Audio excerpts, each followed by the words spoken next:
สู่ฟ้าสวรรคาลัยแนบดวงใจตามพระบาททุกชาติภพปวงประชาน้อมสำนึกในพระมหากรุณาธิคุณเป็นล้นพ้นอันหาที่สุดมิได้ข้าพระพุทธเจ้าคณะผู้บริหารข้าราชการและเจ้าหน้าที่สถานีวิทยุกระจายเสียงแห่งประเทศไทยกรมประชาสัมพันธ์กรมพัฒนาธุรกิจการค้าจัดกิจกรรมไทยช่วยไทย X Local Low Cost ผ่านร้านค้าท้องถิ่นกว่า 800 สาขาทั่วประเทศเพื่อลดภาระค่าครองชีพให้กับประชาชนเริ่มวันนี้ถึง 10 พฤษภาคมนี้นายภูมิพงษ์นายนาภากรอธิบดีกรมพัฒนาธุรกิจการค้ากระทรวงพาณิชย์เปิดเผยว่า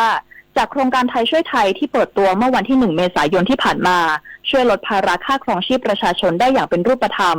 กรมพัฒนาธุรกิจการค้าจึงต่อยอดและขยายความร่วมมือไปยังร้านค้าส่งค้าปลีกท้องถิ่นที่มีศักยภาพทั่วประเทศผ่านการจัดกิจกรรมไทยช่วยไทย X Local Low Cost โดยร่วมกับสมาคมการค้าส่งปลีกไทยนำสินค้าจำเป็นอาทิข้าวสารน้ำปลาและน้ำตาลมาจำหน่ายในราคาพิเศษลดสูงสุดกว่า60%ผ่านร้านค้าส่งค้าปลีกท้องถิ่นจำนวน99แห่งรวมกว่า800สาขาทั่วประเทศตั้งแต่วันนี้ถึงวันที่10พฤษภาคมนี้โดยมีเป้าหมายเพื่อเพิ่มบทบาทร้านค้าท้องถิ่นให้เป็นช่องทางสำคัญในการเข้าถึงสินค้าราคาพิเศษคาดว่าจะช่วยลดภาระค่าครองชีพประชาชนได้กว่า25-60%พร้อมเปิดโอกาสให้ผู้ประกอบการ SME และผู้ประกอบการสินค้า OTOP ในพื้นที่เข้าร่วมจำหน่ายสินค้าเพื่อช่วยกระจายรายได้สู่ชุมชนและเพิ่มเม็ดเงินหมุนเวียนในระบบเศรษฐกิจของประเทศปุริมปัตโสภาภาครายงานผู้อำนวยการอาวุโสธนาคารแห่งประเทศไทยเปิดเผยเศรษฐกิจไทยไตรมาสที่1ปี2569ขยายตัวต่อเนื่องจากไตรมาสก่อนขณะที่ไตรมาส2คาดว่าจะทรงตัวจากภาวะสงครามยืนยันประเทศไทยยังไม่เข้าข่ายภาวะเศรษฐกิจที่ผิดปกติและน่ากังวลนางปราณีสุทธศรีผู้อำนวยการอาวุโสฝ่ายเศรษฐกิจมหภาคธนาคารแห่งประเทศไทยกล่าวว่าเศรษฐกิจไทยในไตรมาสที่1ปี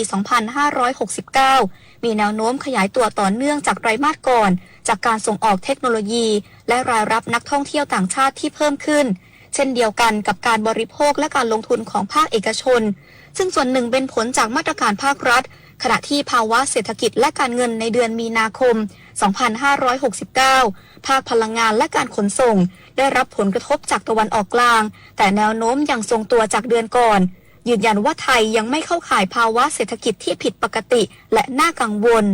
สำหรับแนวโน้มธุรกิจในไตรมาสที่2คาดว่าทรงตัวแต่ยังได้แรงหนุนจากการผลิตและส่งออกสินค้ากลุ่มเทคโนโลยีส่วนภาคการท่องเที่ยวอาจหดตัวเล็กน้อยจากราคาตั๋วและข้อจำกัดทางการบินโดยภาคธุรกิจส่วนใหญ่ยังคงกังวลถึงต้นทุนพลังงานและวัตถุดิบที่แพงขึ้นจากภาวะสงครามและอาจทยอยขึ้นราคาสินค้า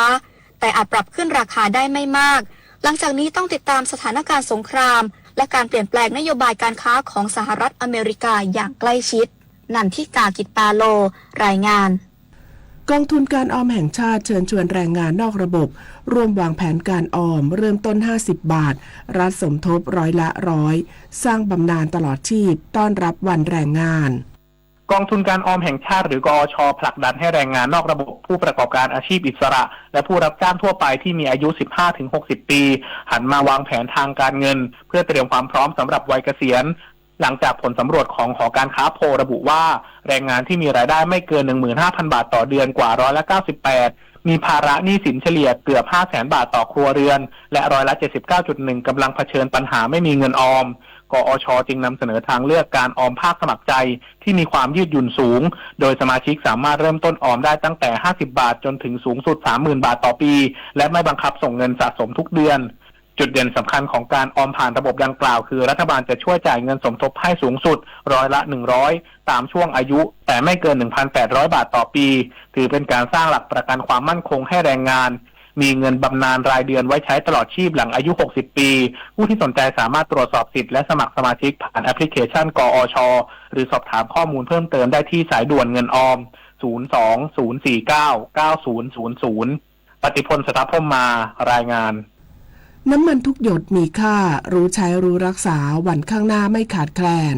จบข่าวอรัญญาชมชื่นอ่านรับฟังข่าวครั้งต่อไปเวลา 7 นาฬิกาค่ะ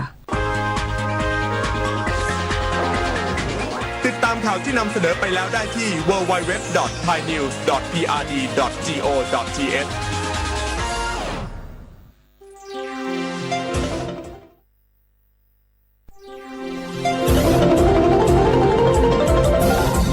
วิทยุแห่งประเทศไทยให้ความรู้คู่ความสุข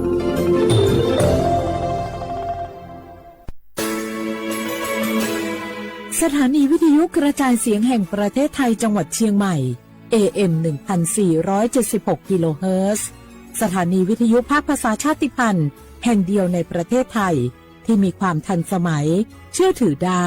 สร้างอัตลักษณ์กลุ่มชาติพันธุ์สู่สากล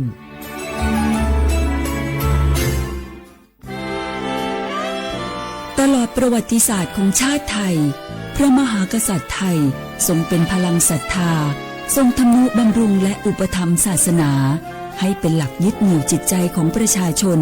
เป็นแนวทางในการดำเนินชีวิตด้วยความดีงามศาสนาสอนให้คนไทยรู้จักคุณธรรมความดีและความสามัคคีช่วยประคองจิตใจในยามทุกข์เสริมพลังใจในยามเผชิญอุปสรรคเป็นรากฐานสำคัญของสังคมด้วยพระบารมีแห่งพระมหากษัตริย์และศาสนาอันเป็นที่พึ่งทางใจคือพลังศรัทธาที่ล้อมรวมคนไทยทั้งชาติสู่ความมั่นคงสงบสุขและยั่งยืนตลอดไปร่วมเสริมสร้างความรักในสถาบันหลักของชาติโดยสำนักงานประชาสัมพันธ์ที่ 3 กรมประชาสัมพันธ์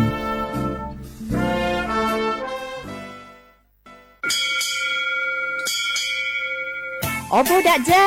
โอเวชเปอร์ เหมือนสุงคา ปอกว่า ย้อจง โอดูธรรมา สถานีวิทยุภาษาชาติพันธุ์แห่งเดียวในประเทศไทยทันสมัยเชื่อถือได้แล้วพบกันที่สวทเชียงใหม่ AM 1476 กิโลเฮิรตซ์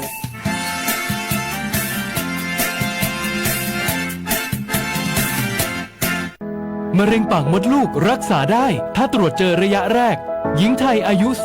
30-59 ปีวันนี้รีบใช้สิทธิบัตรทองตรวจมะเร็งปากมดลูกได้ไม่เสียค่าใช้จ่ายติดต่อสถานพยาบาลในระบบบัตรทองหรือจองคิวตรวจผ่านแอปเป๋าตังค์เลือกกระเป๋าสุขภาพหรือขอรับชุดเก็บสิ่งส่งตรวจมะเร็งปากมดลูกด้วยตนเองที่ร้านยาและคลินิกการพยาบาลสอบถามเพิ่มเติมสายด่วนสปสช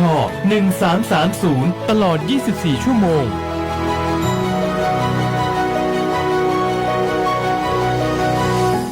ใครๆก็รู้กันถุงยางอนามัยพกเอาไว้ช่วยได้ช่วยป้องกันโรคอันตรายที่มากับเพศสัมพันธ์ทั้งซิฟิลิสหนองในเอดส์ไวรัสตับอักเสบบีหรือแม้แต่มะเร็งปากมดลูกช่วยป้องกันถ้ายังไม่อยากมีลูกหรือท้องไม่พร้อมตอนนี้แต่ที่ยังไม่รู้คือไม่ใช่สิทธิ์บัตรทองก็มีสิทธิ์ขอรับถุงยางอนามัยได้รวมถึงยาคุมกำเนิดฟรีสิทธิประโยชน์สำหรับคนไทยทุกคนสอบถามเพิ่มเติมสายด่วนสปสช1330ตลอด24ชั่วโมง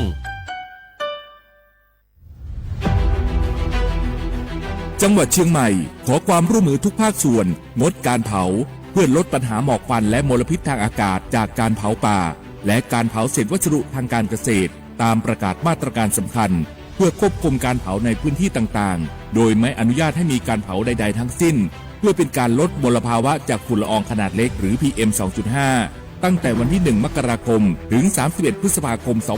2569 หากจำเป็นสามารถลงทะเบียนขออนุมัติผ่านระบบไฟล์ดีและเบิร์นเช็คได้ฝ่าฝืนต้องระวังโทษจำคุกและปรับหรือทั้งจำทั้งปรับจังหวัดเชียงใหม่ส่งเสริมการใช้เทคโนโลยีในการจัดการขยะและเศษวัสดุทางการเกษตรเพื่อลดการเผาในอนาคตและสร้างสภาพแวดล้อมที่ดีขึ้นในระยะยาวหากพบเห็นการเผาในพื้นที่ห้ามเผาหรือพบผู้กระทำความผิดสามารถแจ้งข้อมูลได้ที่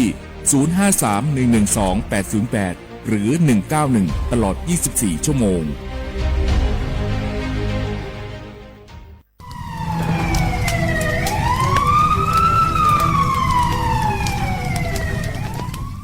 ชาว่าพวกมา30,000เมียง我们家多可出边เมียมา我们家吃烂来嘛是别龙啊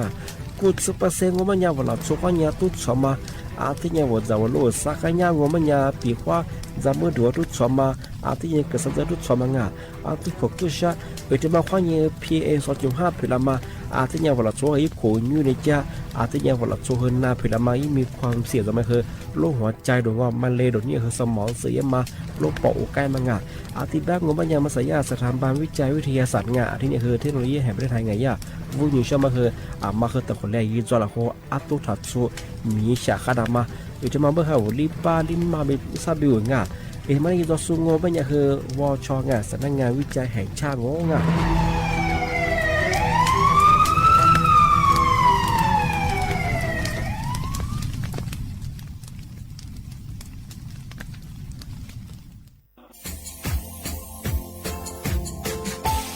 ชาว่าบราวัฒมาปีมาอาทิสึกตาจินชามองมันยังมุสาจังหวัดเชียงใหม่ควายถึงมาปีมาปากไก่ฝรั่งที่5ที่นี่ของพวกควายยังว่า5 3ที่ที่นี่สังเกตคนอยู่ตรงนี้โฉดสึกกูกว่ามาคือตุถัดโซดกับปากกับเมียนเบสพิอาลุมีโดขยันโดอาจุดโดสัตว์ความแบบดิต้นแบงตุถัดโซบรังที่ยาวพื้นที่หรือตัวจางงูเป็นยังกว่ายาระบบไฟดีควายนี้มาอนุญาตอยู่ไม่คือมาคือตุถัดโซดที่ยังปีความว่าตุสองงูเป็นยังฝ่าฝืนยังคือกลุ่มหมายละชัวยาชัวยาโซดที่บ้านงูเป็นยังมาตุชัวตุเบียพะมวงงูเป็นยังอาวุธโทแจ้งศูนย์อำนวยการแก้ไขปัญหาหมอกควานที่ยังคือฝุ่นละอองมาคือจังหวัดเชียงใหม่ยี่เบอร์โทรงูเป็นยัง053ที่นี่112808หรือจะมางูเป็นยังสำนักงานประชาสัมพันธ์จังหวัดเชียงใหม่ก็ยังดีปีมากทีเดียวประกาศฝรั่งอันนี้ประกาศมาก็ตะวันเลยยืนจอละโครง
มึกนี้อาถากยาวดี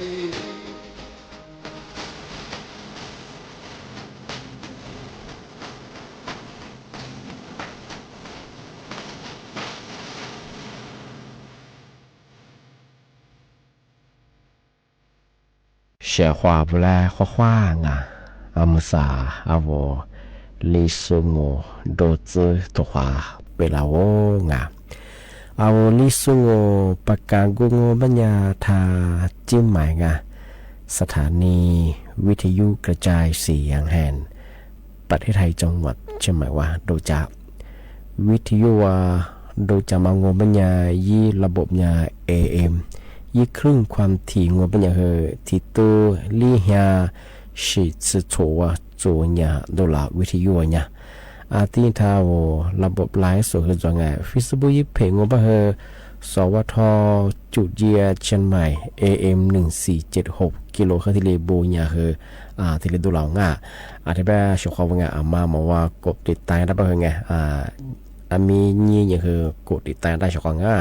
เอาลิซุงโอตัวมังโอเป็นยังไงที่นี่มา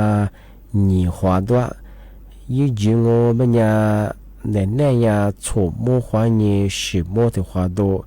ที่มูลงโอเป็นยังหนีโมหัวนี่สามโมงนาที่นี่หัวนี่นาเนี่ยจะแน่ๆที่มูลที่นี่มาหนีหัวที่เลตัวโอนี่เมื่อที่นี่โอเป็นยังไงลิซูบาเป็นยังคือพารากานี่มีถึงมาคือซาฮาเซงวานี่ถึงมังนี่มีถึงมาคือแหวนนี่แหวนนี่ยุคนี้ตัวนี้ชุดกูขุดคุมังงท้ายบางงมันยังคือนี่มีถึงมาคืองวาฮาทีนี่บายิชิดลาวงวาฮาดลาวนี่มีถึงมาคือนางวันนี่สันเนี่ยมาคือนาชุนี่วันนี้มาคือนานี่นาชุนี่นานี่มาคือวันหยุดราชการไงเธอว่าสภาสมามีสุภาพนัดชนีนัดยินดีนางงาใจแต่ก็เธอว่ามาซื้อเป็นยังว่าสถานที่ราชการยี่เหรอที่อาชีพตัวเหรอยี่ติดต่อยังไม่เหรอสมัครฟงเจ้ายี่ไม่เหรอยี่สุแรงพอเดี๋ยวมันยังเหรอนัดที่ยังวันนี้นางวันยังว่าอย่าวางเวลาราชการไม่เหรอใน8 โมงเกิดวันนี้เหรอมันเขือลีโมเกิดใส่ที่เปียงนาชุนี้นายนี่เป็นสมัครผู้ชายง่ายทำไมถึงมาแต่ปีมาแจ้งเตือนจะแต่ก็ดูว่ามาซื้อเป็นมีดีสุดยอดมาซื้ออาทิตย์นี้ที่มาเที่ยวก็ลาวเชื่อว่าได้ปีมาแบ่งจังยงมาสั่งเป็นตัวมาเกิดโจทำไมจังหวัดเชียงใหม่ว่าที่เรียกปากกาจังมาปัจจุบันเป็นจะเสียเนี่ยจะเสียช่วงตัวถัดสูงเป็นยังที่กับปากกับเมียตรงจะกุยขมแบบเมียแบบตัวมันก็สูงตัวคือปัจจุบันเป็นยังอะไรสิเพลาเป็นหมอกควันตัวขู่เชื่อความผู้จิตได้แบบยินดูตัวสิ่งมันเอาพิงมาสู่ฝุ่น PA 2.5 แบบเฉพาะตัวมาสูงแบบยินหมอกควันตัวคนก็มาช่วยความผู้จิตก็มาได้แบบมีเสียค่าแบบว่าช่วยข้าวเฉพาะเมื่อสั่งโง่เป็นอย่างคือพื้นที่ที่ภาคเหนือแต่พวกโง่เป็นอย่างคือตัวคือสุเบียมาเป็นอย่างยี่หลายเป็นอย่างคือซื้อร้านหลายมันจะได้เปรี้ยวชงทำไมกูเราก็ปีมาจังเมียนี่เป็นคือกูซื้อภาษีเนี่ยคือว่าเราสุขนี่เมียเนี่ยตัวชมที่พิลามัตัวมาสูงโง่เป็นอย่างท่าชนะแบบยังหมอกควาขึ้นมาจูความผู้ชี้ขึ้นมาจูมีสาขาอีมลพิมันจงอาจจะเป็นเราช่วยสุขภาพค่าเสียงเมื่อสั่งก็ไม่ยังติดกับตัวเป็นหมอกความมีหมอกว่าตัวนี้เป็นเสียชามงเราหมอกกู้สลายใช่ไหมก็ไม่ยังหมอกความสุขงมันยังหมอกกู้มันง่ายสุขง่ายอาจจะเป็นกับปากกับเมียจะสูงเป็นมานักกาอันนั้นมาแต่ขวาคือขวาท้องเมื่อสามีนี่เป็นแต่ก็ตัวเป็นวุ้นเบี้ยขึ้นหน้างชาขึ้นบ่าชาขึ้นเบงแต่ก็ตัวเป็นดูนาเอามือขึ้นน้ามาขึ้นตัวแต่มาขึ้นยังแต่ก็ตัวเป็นเธอแพ้มีชาที่เชื่อแยกกันมาครับเอาแพ้มาขึ้นตัวชิงอาจจะเป็นมาคือตัวถัดโซ่นี่มีกับพวกนี้คือหัวหาเสือหัวเนี่ยสเปเชียล ที่นี่เดี๋ยวมีจะสูงเป็นยังไงว่ามีรถสมามีสมอดักทัดสุบลงปีว่าสุดทัดสุบะพอสุบะเจ้าของมันจะเชื่อว่ารัฐบาลเขาเนี่ยเดี๋ยวชาวเกษตรกรสุดไงมีจะสุดได้โครงการ20กุมภาพันธ์มายืดจะบะเหง20มาถูกตายาเรามาว่าก็เลยยิ่งขุดซื้อไปเช่นไงทำไมยังที่ได้แจ้งฝรั่งปีว่าว่าตู้พัดส่งบะเหมาสมัดได้บะเหงว่าหน่วยงานเทศบาลยี่ที่ได้ติดต่อรถทะเบียนที่ยี่ไปเช่นไงถึงมาแจ้งเตือนอย่างถึงมาเดี๋ยวเชื่อว่าเมื่อสาวไม่ที่พันเหนือต้องป่วงบะกับเบียกว่าสุญญาอันนี้ชื่อยันตะกี้มาหมีบุรุษชิบุรุษบะนักท่องเที่ยวบะหมอกความหมีบุรุษกับเวลาเปิงอาจารย์กับเวลาสุขภาพมาค่ากี่แรงที่นักการทำงานตลอดก็มาเปียวเฉยๆไงช่วงเมียยี่บ้ามาสบายสุดภาคใต้ที่ปูงจอน้ำทะเลคือมีกับเบียร์เมียไงจอไม่หมอกความกึ่มจุงจอไม่อากาศมีเชื้อค่าไงถ้าพันเนี่ยตัวเบียร์ชาติตัวเบียร์ไงหมอกความเมียกับเบสโซก็มันจะที่โรงแรมเปิดโซแท็กซี่ชื่อโซหรือเอาไว้ร้านค้าเปิดโซรายได้ว่ามันมาโจไงว่ามันมาโจวิจารณ์จะฟุตบอลว่าเช่นไงอาทิตย์อัตโตสมัยเนี่ยถัดสวยบุตรงานที่ถึงบางคนไม่ยังปีว่าอัตโตปัดสองไม่ยังยี่ทงมันยังที่โคควายยังนี่จะขวด10 เบชงไงนี่จะขวด10 เบชไม่เห็นกว่าพื้นที่เขตอุทยานหรือพื้นที่เขตว่าสงวนป่าด้วยเชียงไงพัดสบายยังยี่ทงขึ้นไหนยังไงนี่จะขวด10 เบชฟุตบอลโคจะบ้านี่ล้าน10 เบชงไงทำไมยี่ทงขึ้นยังไงอาทิตย์บ้ามาอัตโตถัดสวยเป็นยังไงเจ้าแต่ก็ดูว่ามาแสดงว่าเขตอุทยานแห่งชาติเขตสงวนป่าที่นี่อัตโตกับโซหัวกาบ้าสุพรรณมันเลยเป็นยังโนยังหรือยังนี่จะขวด10 เบชคุณเป็นยังไงฟุตบอลนี่ล้านจะขวดสังอาทิตย์บ้ามาสบายโซอัตโตมาเกิดโซทำมาปีมาที่ได้แจ้งเตือนอย่างนั่นนะที่จริงที่มาเที่ยว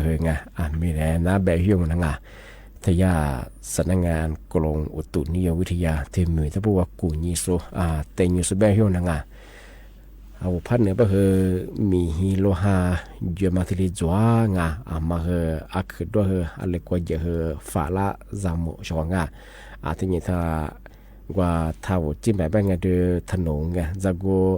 น้องหอยไว้จอสารพีลำพูนตะโพเย็นจุมาที่เนี่ยสัญญาคนนี้เป็นยังมาเกิดกู้หีไปถึงไงบ้านเราเป็นยังถักกู้บุรุษกันจะกูดูทิ้งจุมาเชื่อพูดไปจ้ามีฮิโรฮาคือพยองเป็นยังกว่าสื่อดำมอมาไงยิ่งขืนยังมาจ้าบิวตี้ละมาเมียเชี่ยเป็นยังไงย่าทีเลยเตยฝรั่งอบจเชียงใหม่คนยังอาจจะแบบว่าจากกูสถานีรถไฟไงตะปูยิง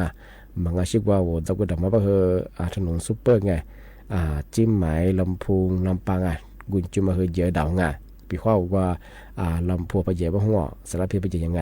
เอามาสัตว์โซย่ามาเกิดจิ้มมาจากกูถนนต้นยางไงถนนหนองหอยสารพีทิ้งจุมามันสุดๆอีกคือมันมีอาชีพ是怎么嘛？他们做些不咋，มี科学们ขึ้นเลยอันตรายเป็นยาทะเลมากู้ข้าเป็นยาทะเลเตยฝรั่งอะไรแบบถ้าจิ้มไม้จะส่งเอาถ้าจิ้มไม้หลับมาจะกูถึงจะมาอัติญาจะจองจะมาปีมาเจนเตยชาวชาวที่แบบยังมาซามงกว่าที่ว่านั่นดูยาชวเอาไว้ชวท่าไลฟ์สวัสดีสูงท่าวิทยุให้นันจะสุดาข้อความไว้ชวดัง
pukul raja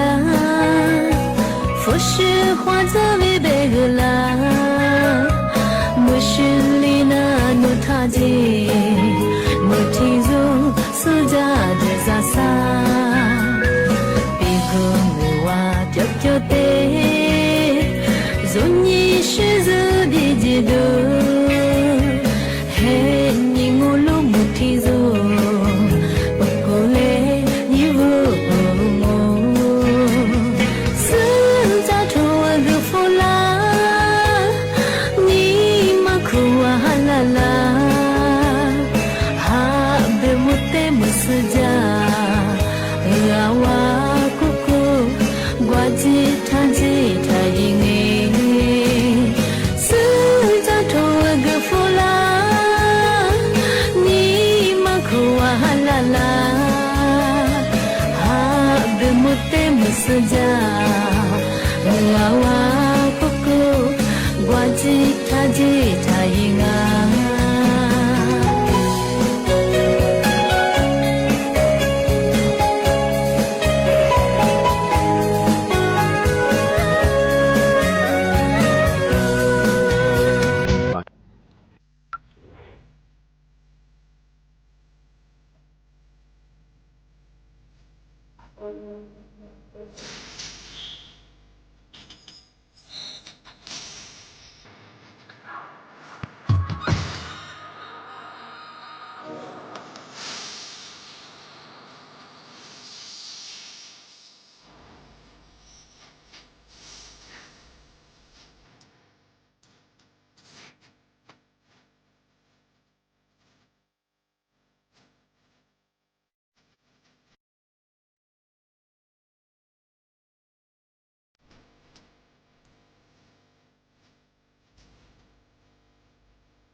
ทีนี้งาที่มาเทเชเฮงาเมียที่มุลานาลาปีมาแบบมาฮิโชงมาสยาตันโนเจ้าหน้าที่ไงที่สอบสวนกลางCIB แบบคือดาวยาคือเธอปัสสาวะถึงมาเตือนยิงชะถึงมาสุจินชะมาสั่งเป็นยาเธอทุเรียนยี่หูจื้อขาจื้อมาคือที่เรียวุ้นจามาคือมีเปล่าเสียงที่บ้านของมันยากลุ่มมิชาชีพที่มาคือว่าFacebook ยิบผียิบปอที่ชื่อชาเนทุเรียนยิบเสือคือผียิบเป็นที่เรียเอาละก็ว่าเสียงที่บ้าน我是话我ทุเรียน在你是说在其实不和มาคือติญา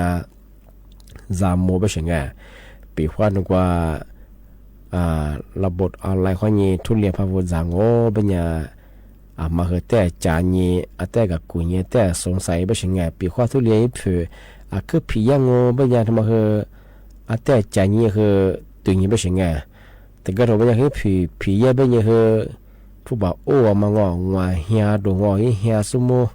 อีตูสุโมยิ่งมือสมุอ้วมาคือจวงมาเสือของไงปีว่าว่าทุเรียนคือจะยิ่งชิบะไงว่ายี่แม่สบายหัวยี่ผีแบบคือผู้บ่าวอ้วมางทำมาคือติญญาจากมงยาตลอดไปคือมาสักกลุ่มมิชาชีพคือติดต่อแบดงคือไอจีนแบฟิบุมแบยี่ปอที่ใช้คือโฆษณาแย่มางยี่ผีแย่วัวกันไงทำมาคือแต่ใจยิ่งไปถึงมาคือจากมงปีว่ายี่ผีเป็นคืออะไรเนี่ยกลุ่มมิชาชีผู้บักเกิดจากสุดที่มางมาเสือกที่เป็นยังมาคือแต่ใจนี้คือกับกุญยิงกับเชงปีว่าวัดเกิดมาฟาเชมามั่นใจเป็นยังกว่าวัดจับกุจับบามเบกัดสืกันเพียงคือสุวุยะวัดนี้ที่เรียกว่าวัดจับความดังถ้าวัดออนไลน์ข้อนี้พอวัดจับคือมีความเสี่ยงคือ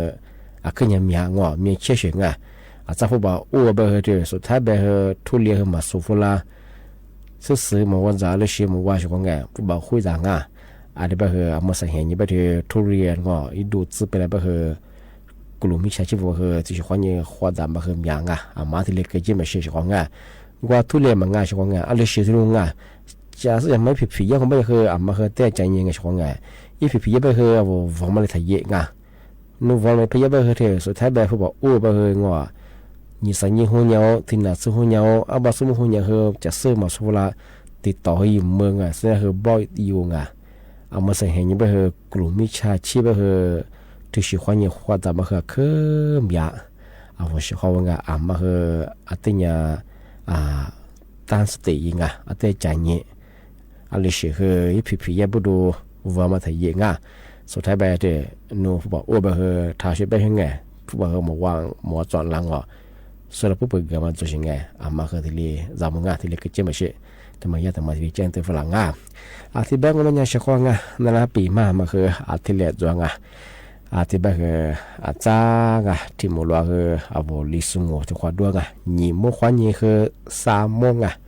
ที่ขวานมูลกว่านี่แนวบุรายการลิสุงประกาศกุบทาจิ้มหมายดังสถานีวิทยุกระจายเสียงแทนประเทศไทยจังหวัดจะมาดูอย่างในแนวแบบคือชมมุขวัญยี่จิโมตัวควาโดที่มูลแบบคือยี่มุขวัญยี่3 โมงนาทียี่ขวัญยี่คือนาเนี่ยเจอที่นี่ที่ตัวอย่างว่าเชื่อว่าได้คือบุมงาข้าสวัสดีครับ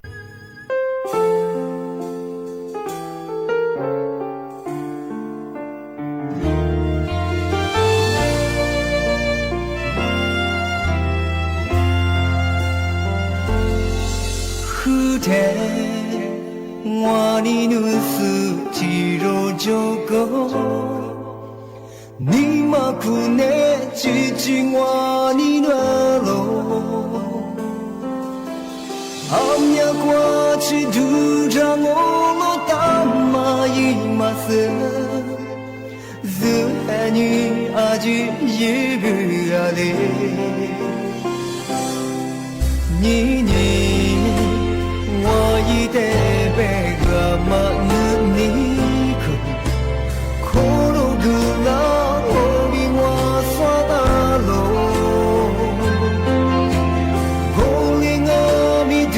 着我罗大马一个我，后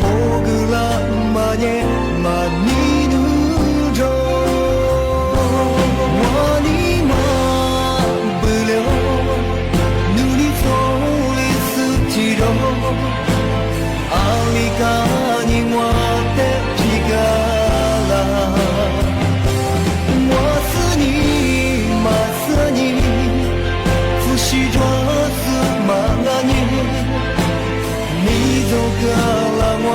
的背嘞，我你的嘛切了啦。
มึงว่าที่จะมา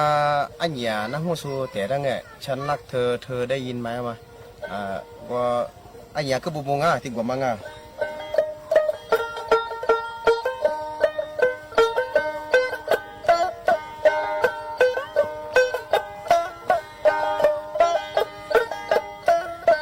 ฉันรักเธอตัวเธอได้ยินไหม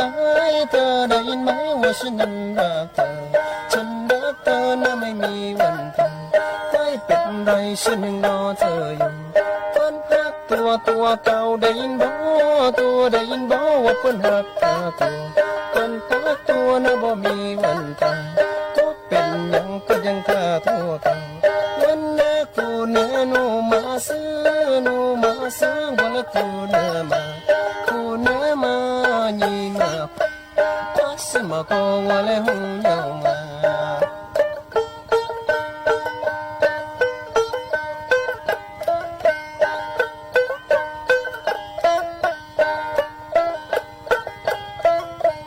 ฉันรักเธอตัวเธอได้ยินไหมเธอได้ยินไหมว่าฉันนั้นรักเธอฉันรักเธอนะไม่มีวันตายไม่เป็นไรฉันยังรอเธออยู่ฝันรักตัวเก่าได้ยินบ่ตัวได้ยินบ่ว่าเพิ่นรักเธอตัวเพิ่นรักตัวนะบ่มีวันตายบ่เป็นหยังเพิ่นยังฆ่าตัวเก่าวันนี้กูเนื้อหนูมาซื้อวันนี้กูเนื้อมายีมาฟังอาสิมาโกงวะเลหุงยาวมา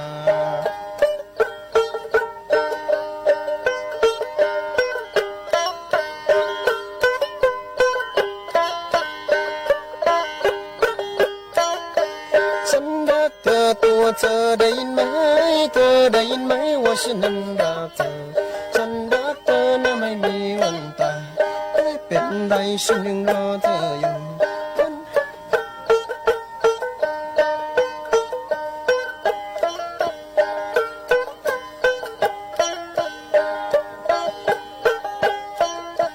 ฉันรักเธอตัวเธอได้ยินไหมเธอได้ยินไหมว่าฉันนั้นรักเธอฉันรักเธอ นะไม่มีวันตายไม่เป็นไรฉันยังรอเธออยู่วันนี้คูเดนูมาซื้อนูมาซื้อวันนี้คูเดมานีมาคูอาสิมาโกวันนี้หูเงางา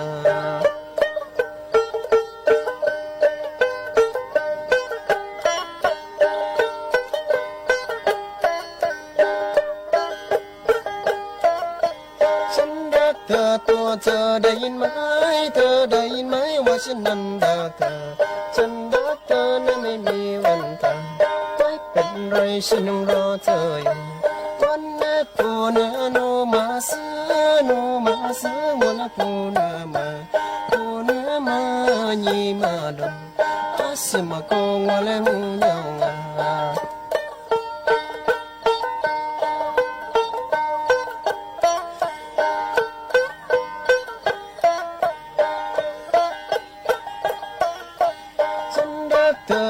เธอได้ยินไหมเธอได้ยินไหมว่าฉันนั้นรักเธอฉันรักเธอนั้นไม่มีวันตายไม่เป็นไรฉันยังรอเธออยู่พัดพัดตัวเก่าได้ยินบ่ได้ยินบ่ว่าเพิ่นรักปากตัวนั้นบ่มีวันตายเป็นหยังเพิ่นยังกล้าตัวเก่าวันนี้คูเนื้อนูมาซื้อวันนี้คูเนื้อมานีมาดงอาสิมาโกงวันนี้หูเงางา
เววูโกเลโกอายาวูโกเลโกปาติปายายิงเยยิงอากามามายีเพล ขณะนี้เวลา 7 นาฬิกา